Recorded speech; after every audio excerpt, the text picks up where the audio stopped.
part 4 of how I caught my ex-husband and ex-best friend having an affair. And then not only was she married, but her and her now ex-husband were doing IUI.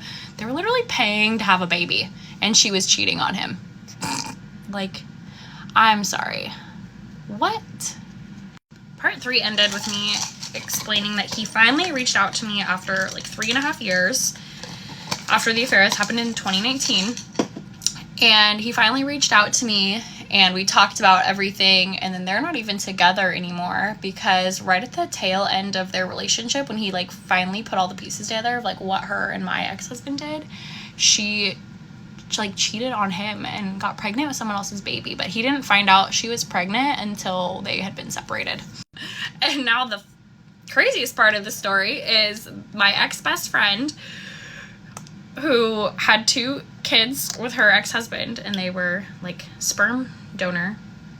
They had to use a sperm donor because he couldn't have kids and they did IUI.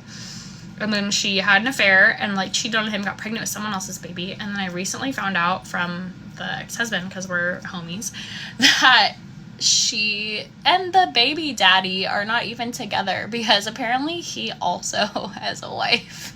Like, what? Oh, I thought this stuff only happened in movies. I feel like Netflix or someone could really just take this and just make a great story out of it.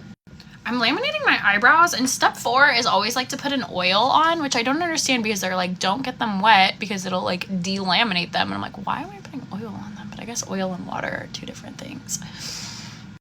And then recently I was with someone who knew both me and my ex-best friend, and I guess she told this mutual friend that her sperm donor had red hair, which her sperm donor did not. Her sperm donor literally looked like her husband. He's like dark hair, like more olive tone skin.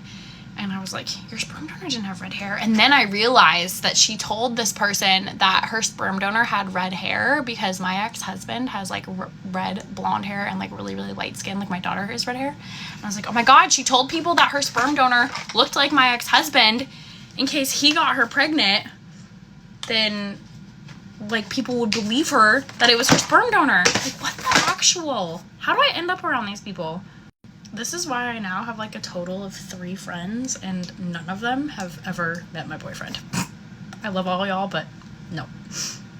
It's called trauma. Okay, the brows are laminated. I'm not really happy with how that part looks, so we'll just have to see how that turns out.